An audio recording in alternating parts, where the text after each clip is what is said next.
हैं एडवर्ब्स। अब एडवर्ब्स होते क्या हैं? अगर मैं कहूँ एड और वर्ब में कुछ ऐड कर देना।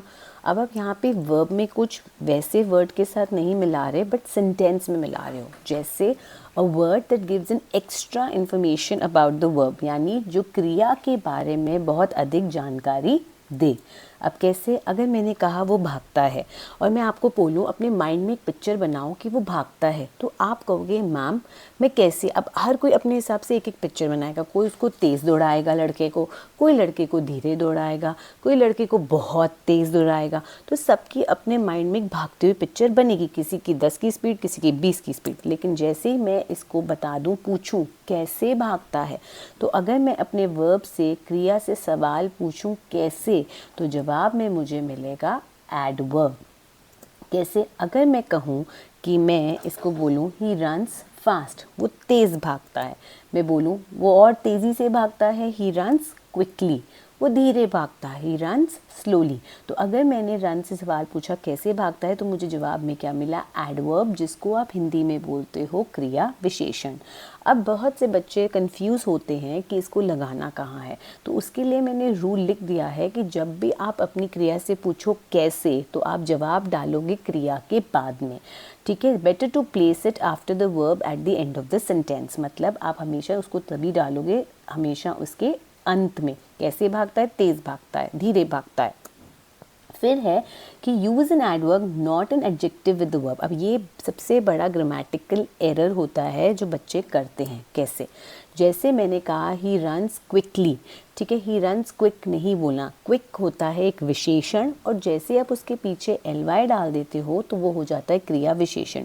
क्विक मैं तब बोलूँगी जब मैं किसी संज्ञा को डिफाइन करूँगी कि संज्ञा कैसी है। जैसे ये बच्चा कैसा है पढ़ाई में? बहुत तेज़ है, ही इज़ क्विक, तो मैं अपनी संज्ञा को डिफाइन कर रही हूँ। लेकिन बच्चा कैसे पढ़ता है?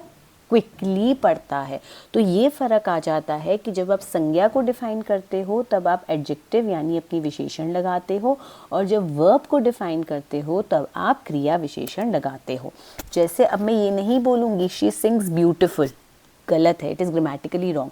वो सुंदर हो सकती है, लेकिन गाना गाना एक कार्य है, एक क्रिया है, तो वो सुंदर का गाना नहीं गाती, सुंदरता से गाती है। तो she sings beautiful and she sings beautifully. तो जनरली रूल यही होता है कि एडजेक्टिव के पीछे हम ly लगा देते हैं, क्विक का क्विकली बन जाता है, ब्यूटीफुल का ब्यूटीफुली बन जाता है, ज़्यादातर यही होता है, बट कई वर्ड्स में वो फिट नहीं होता, तो ये आपको ध्यान रखना पड़ेगा।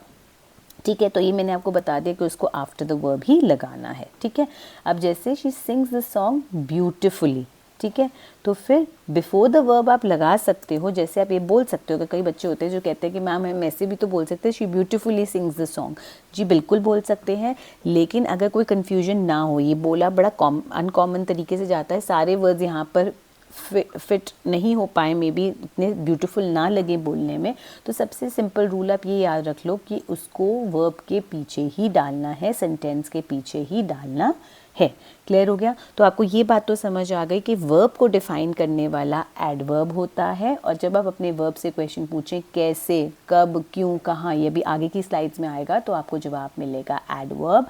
और एडजेक्टिव अलग होता है, वो संज्ञा को डिफाइन करता है। चलिए अब नेक्स्ट स्लाइड देखते हैं। यही मैंने आपको कहा उसको बाद में डालिए, क्योंकि ये जो अगर आप इसको बीच में डालेंगे तो आपकी लैंग्वेज बहुत फॉर्मल और पोइटिक हो जाएगी। चलिए अब नेक्स्ट देखते हैं। अब अगर यही मैं अपनी अगर क्रिया से सवाल पूछूं कहाँ, तो भी मुझे जवाब में एडवर्ब ही आता है। अब इसको भी कहाँ लगाना है? Eight the end of the sentence. जैसे कहाँ भागता है? He runs inside, he runs here, यहाँ भागता है, ही रन्स देयर, वहाँ भागता है, ही इज़ गोइंग, अच्छा इज़ गोइंग होम, कहाँ जा रहा है? अगेन मैं अपने वर्ब से क्वेश्चन पूछूं कहाँ जा रहा है, तो जवाब में आ गया एडवर्ब होम। अब कहाँ जा रहा है? बाहर जा रहा है। ठीक है? अब एक चीज़ जो बच्चे सबसे ज़्यादा कंफ्यूज हो जाते हैं और ग्रामेटिकल एरर हो जाती है, इनके आइल्स का एग्ज़ाम होता है, यूपीएससी का एग्ज़ाम होता है, जब भी ऐसा एग्ज़ाम होता है तो आपको इसमें अगर आ जाए कि इसके पीछे एक एडवर्ब आइडेंटिफाई करो या समथिंग, तो he is going to London या he is going in the room, अगर आपसे पूछा जाए क्या ये एडवर्ब है, तो बहुत से बच्चे कह देंगे येस मैम ये एडवर्ब है, क्योंकि मैं अगर अपनी वर्ब से क्वेश्चन पूछूँ कहाँ जा रहा है तो मुझे जवाब मिल रहा है टू लंदन, लंदन जा रहा है। कहाँ जा रहा है तो पता चल रहा है रूम जा रहा है, लेकिन ये एडवर्ब नहीं है। ये चीज़, ये ग्रामेटिकल एरर बहुत बच्चे करते हैं, तो आपको देखना पड़ेगा जब भी आपकी क्रिया के बाद सीधा जगह का नाम आ जाए, हेयर देयर जो कि डिफाइंड जगह नहीं है, होम एक डिफाइंड जगह है, लेकिन अगर आपकी कोई प्रेपोजिशन बीच में ना हो, जब यहाँ पे देखिए मैंने टू लगा दिया वो एक प्रेपोजिशन है, मैंने इन द लगा दिया वो एक प्रेपोजिशन है, तो जब भी प्रेपोजिशन बीच में आ जाए तो ये एडवर्ब नहीं रहता, ये एडवर्बल क्लॉज हो जाता है। तो आप एडवर्ब पढ़ रहे हैं तो आप इसको एडवर्ब नहीं बोलेंगे। देखो London is not an adverb, it is a proper noun. तो आपका टू क्योंकि साथ में आ गया तो टू और जगह का नाम नाउन बन जाता है, वो एडवर्बल क्लॉज बन जाता है, वो एडवर्ब नहीं होता। तो ये याद रखना, ठीक है।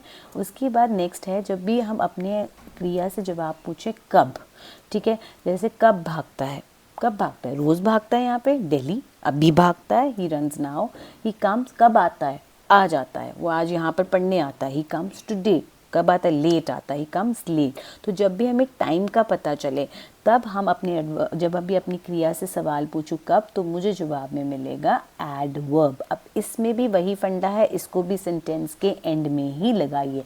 मैं आपको ये चीज़ क्यों बता रही हूँ कि एडवर्ब, आप कहोगे मैम सारे तो अभी तक सेंटेंस के एंड में आ रहे हैं, अब कुछ एडवर्ब ऐसा भी आएगा जो सेंटेंस के एंड में फिट नहीं होगा।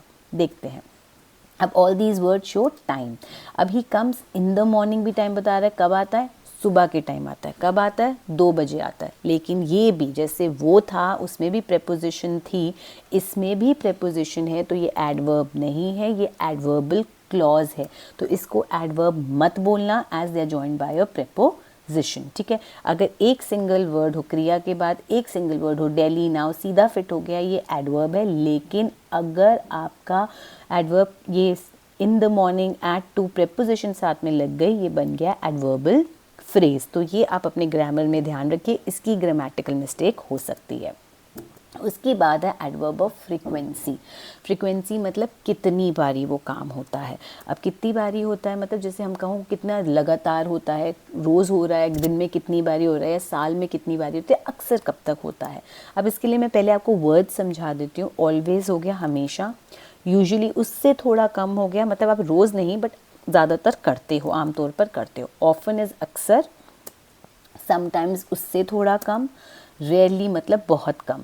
तो अगर आप रोज़ आइसक्रीम खाते हो, यू ऑलवेज ईट। हफ्ते में 4 बारी तो खा ही लेते हो, यू यूजुअली ईट। हफ्ते में 3 बारी खाते हो, यू ऑफन ईट आइसक्रीम। हफ्ते में 2 बारी खाते हो तो आप कभी कभी आइसक्रीम खाते हो, यू समटाइम्स ईट आइसक्रीम। लेकिन आप बहुत कम खाते हो, हफ्ते में भी नहीं, महीनों में 1 बारी खाते हो, you seldom, you rarely eat ice cream, ठीक है। और कभी नहीं खाते तो नेवर हो जाएगा। तो मैंने आपको ये लिस्ट दे दी ताकि आप ये वर्ड्स अपनी फ्रीक्वेंसी के हिसाब से कर लें कि जो काम आप रोज़ करते हो, कभी कभी करते हो, उससे कम, समटाइम्स, रेयरली बिल्कुल बहुत ही कम, और नेवर मतलब बिल्कुल नहीं। अब इसको लगाना कैसे, देखो। अब इसको, यही एक एडवर्ब है जिसको आप वर्ब से पहले लगाओगे। अभी तक मैंने आपको जितने भी बताए, कब कब जाता है, कैसे भागता है, कहाँ भागता है, ये सब उसके आप तुरंत उसके पीछे लगाते थे। जैसे ही रन्स डेली, रोज़ भागता है, पीछे लगा दिया। ही रन्स फास्ट, तेज़ भागता है, फास्ट पीछे लगा दिया। ही रन्स हियर, यहाँ भागता है, तो आपने लगा दिया। सिर्फ ये एक एडवर्ब है जो आप वर्ब से पहले लगाओगे। अब जैसे ही ऑलवेज वेक्स अप अर्ली, अब मैंने ऑलवेज पहले लगा दिया। शी रीड्स ऑफन इंग्लिश आप नहीं बोलोगे, शी ऑफन रीड्स इंग्लिश बोलोगे। तो इसको ही आप हमेशा किससे पहले लगाओगे, वर्ब से पहले। वर्ब से पहले लगाओगे और इज़-एम-आर के बाद लगाओगे। ये रूल आपको याद रखना पड़ेगा ताकि आप बोलने में ग्रामेटिकल मिस्टेक ना करो।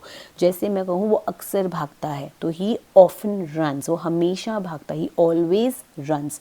इसको मैं वर्ब से पहले लगाऊंगी। और इज़-एम-आर अगर मेरा सेंटेंसेस है तो मैं पीछे लगाऊंगी। He is always late, they are often busy. Clear. अगर आपको ये वीडियो पसंद आई हो तो please like, subscribe and share करें। एंड आई होप आपको ये कॉन्सेप्ट बिल्कुल क्लियर हो गया। कोई और ग्रामर टॉपिक हो तो प्लीज़ कमेंट बॉक्स में लिखिए। और वीडियो देखने के लिए थैंक यू।